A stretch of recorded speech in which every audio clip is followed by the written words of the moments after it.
Le module référentiel permet de créer et d'administrer des ressources utilisées à l'exécution des chaînes de traitement. Ces ressources permettent d'établir des relations de synonymie et ou de hiérarchie entre des termes. Il est possible soit d'importer un référentiel existant, soit d'en créer un directement depuis l'interface.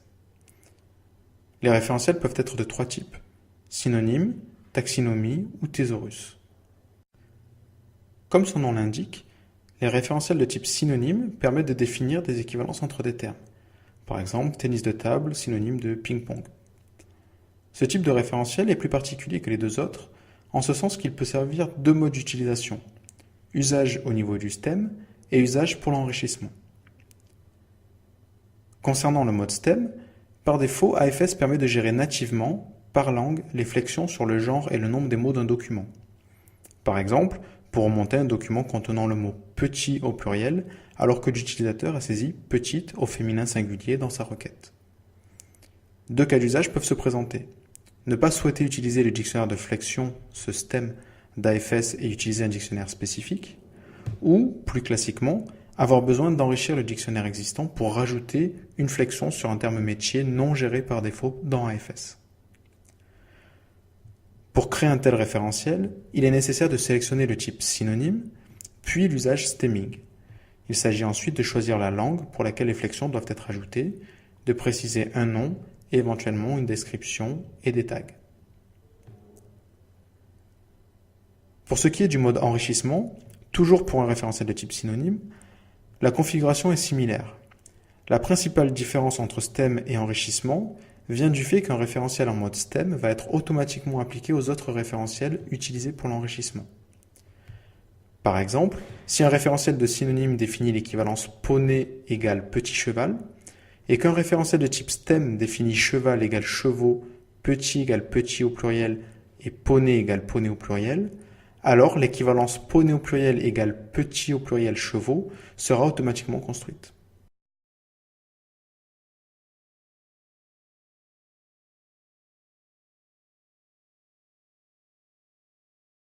Le second type de référentiel, taxinomie, permet également de définir des relations de synonymie, mais aussi de hiérarchie entre des termes. Par exemple, pantacourt est un type de pantalon qui est un type de vêtement. Là encore, il est nécessaire de renseigner un nom et une langue, ainsi qu'une description et des tags éventuels. Pour illustrer ce type de référentiel, nous allons créer ici un référentiel très court sur des moyens de transport. Cet exemple a simplement pour but d'illustrer les notions de synonyme, de termes génériques, broader, et spécifiques, narrower. Nous allons dans un premier temps créer le concept de voiture. Pour le moment, aucun concept générique, ou parent, de ce concept n'est disponible. En revanche, il est possible d'ajouter différents synonymes comme automobile, en accord avec la langue sélectionnée à la création du thésaurus, ou plus vulgairement, caisse, également en français.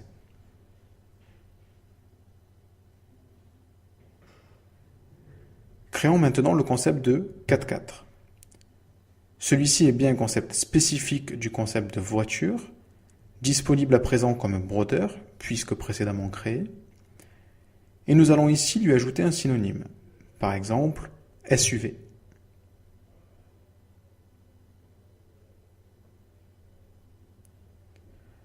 Créons maintenant le concept de moyen de transport, qui va être défini comme ayant pour synonyme moyen de locomotion, et qui va être parent du concept de voiture, et donc implicitement de celui de 4x4, il ne sera donc pas nécessaire de l'ajouter comme enfant de moyen de transport.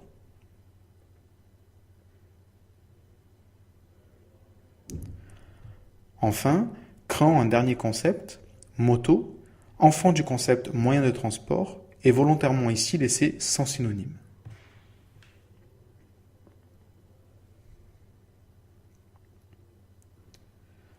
En l'état, ce thésaurus qui contient très peu de concepts ressemble donc au schéma suivant et permet donc d'exprimer le fait qu'un 4x4, aussi appelé SUV, est un type de voiture ou d'automobile ou de caisse, étant elle-même un exemple de moyen de transport ou de moyen de locomotion. Concrètement, au moment d'indexer les données, un document contenant le terme 4x4 sera en quelque sorte enrichi des termes SUV, voiture, automobile, caisse, moyen de transport et moyen de locomotion.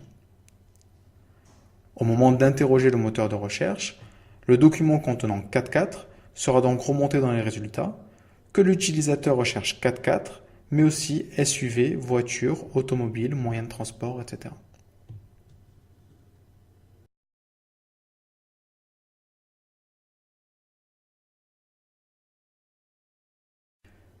Le dernier type de référentiel est Thesaurus COS.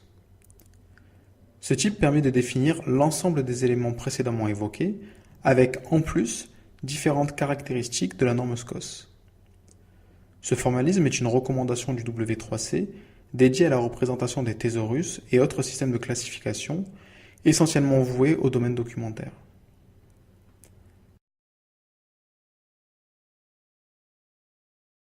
Le module référentiel permet aussi d'importer directement un fichier externe. Celui-ci doit être soit au format SCOS XML, soit au format CSV. Pour visualiser ce à quoi doit ressembler un exemple au format SCOS XML, nous pouvons tout simplement télécharger le référentiel créé dans l'exemple précédent.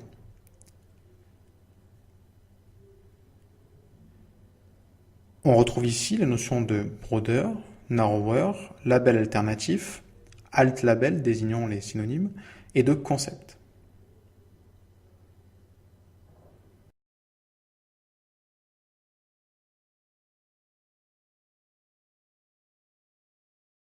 Voici également comment rédiger le même thésaurus de l'exemple précédent, de type taxinomie, au format CSV.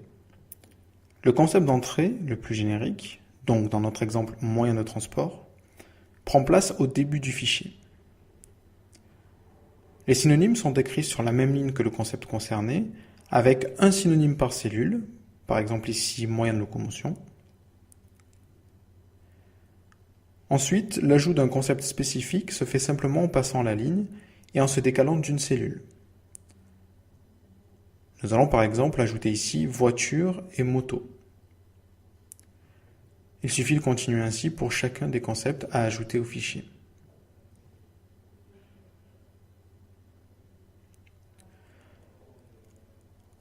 Enfin, quel que soit le type de référentiel créé, il est ensuite possible de décider si le référentiel s'appliquera à l'ensemble des chaînes de traitement, des PAF, si la restriction est laissée vide, ou à certains PAF en particulier, tels que ceux apparaissant dans l'application Dataflow.